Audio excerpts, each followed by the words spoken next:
Pesan dari rakyat buat rakyat. Kita ketahui banyak anak negeri ini yang pintar dan mampu memimpin bangsa ini. Tapi kita harus sadar, salah satu penyakit bangsa ini adalah penyakit moral. Dengan menghalalkan berbagai cara untuk menguras uang negara. Jadi, pesan dari saya rakyat buat rakyat. Pintar dan bijaklah dalam memilih calon pemimpin. Pilihlah pemimpin yang ada nilai moral di dalamnya atau yang punya kriteria. 1. Merakyat. 2. Hidup berpenampilan sederhana, tidak memamerkan kekayaan dan kemewahan di hadapan rakyat. 3. Rendah hati dan tidak banyak mengumbar janji. 4. Merangkul semua ras, suku, dan agama. Sebab dahulu memerdekakan bangsa ini adalah hasil kerja keras semua ras, suku, dan agama. Jadi, semua kriteria ini ada pada pasangan Jogja atau Joko Widodo Yusuf Kala. Fakta membuktikan, Jokowi dari wali kota Solo sampai menjabat gubernur DKI, beliau selalu turun ke tengah-tengah rakyat. Jokowi rendah hati dan berpenampilan sederhana. Dari wali kota Solo sampai gubernur DKI, beliau tidak malu ataupun gengsi memakai baju yang harga 70.000 di saat tugas dan di saat turun ke tengah-tengah rakyat. Karena beliau sangat sadar bahwa beliau besar dari rakyat dan sesudah besar bekerja buat rakyat. Karena sangatlah tidak pantas seorang pemimpin memamerkan kekayaan dan kemewahan di hadapan rakyat. Karena itu sama dengan melukai hati rakyat yang hidup miskin dan melarat. Dan tentang kedaulatan NKRI yang pernah diusik oleh negara tetangga. Solusi dalam hal ini kita membutuhkan figur pemimpin yang tidak cukup hanya berani, tapi jenius dan punya mental diplomasi.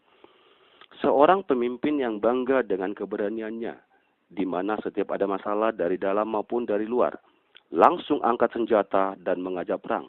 Itu adalah ciri pemimpin yang konyol. Dapat kita bayangkan berapa rakyat yang korban akibat perang tersebut. Dan perekonomian terancam hancur dan rakyat semakin melarat. Sebab uang negara yang dianggarkan buat kepentingan rakyat bisa-bisa beralih fungsi untuk biaya perang.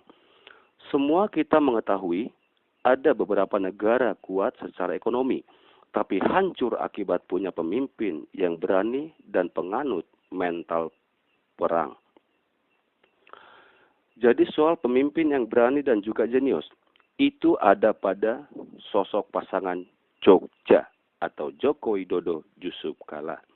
Jokowi sudah membuktikan di DKI. Banyak kebijakannya yang mendapat tanggapan yang pro dan kontra, tapi beliau yakin dan berani terus menjalankan kebijakan tersebut. Dan Jokowi tidak pernah punya pengawalan ekstra ketat seperti pejabat-pejabat lainnya. Itulah ciri keimanan Jokowi.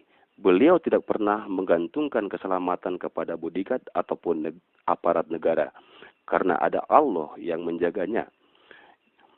Itu dapat kita saksikan setiap beliau turun ke tengah-tengah rakyat.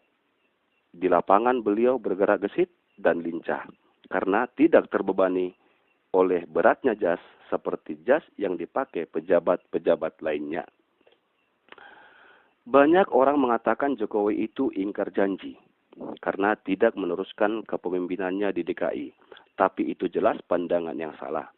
Karena yang meminta beliau ataupun Jokowi maju jadi nomor 1 di negeri ini adalah masyarakat Indonesia setelah melihat figur dan kinerja beliau.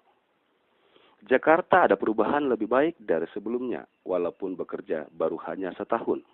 Jadi kalau ada orang yang mengatakan Jakarta tidak ada perubahan, berarti orang tersebut tidak melihat pakai iman. Jadi tidak dapat berkata jujur. Dan ingat, Jokowi tidak pernah meninggalkan Jakarta. Disinilah nanti akan kita lihat bersama tentang kejeniusan Jokowi setelah beliau memimpin negeri ini. Dan kejeniusan yang tak pernah dimiliki pemimpin-pemimpin lainnya kecuali dia pemimpin yang tulus bekerja dan tidak memanfaatkan jabatan untuk mengumpulkan pundi-pundi harta. Berikut sekilas tentang gambaran kejeniusan Jokowi.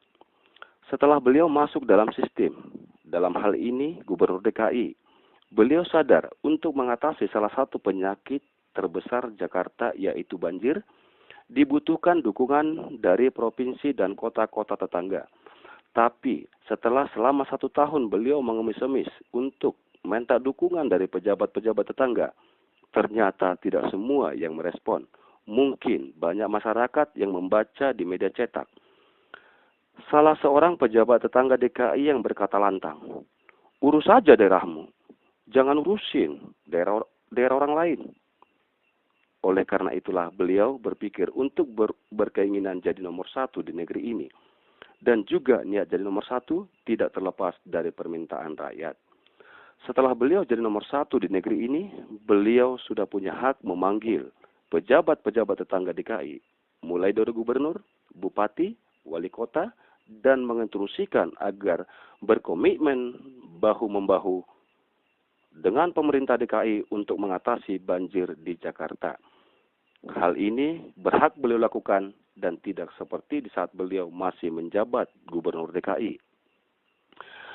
Jadi, jangan ragu, pilihlah Jogja atau Joko Widodo Yusuf Kala.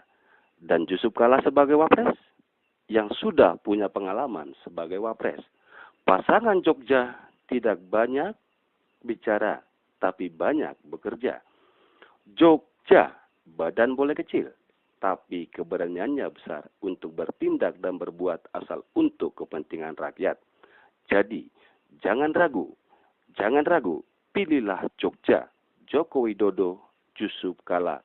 Bangsa ini akan lebih baik.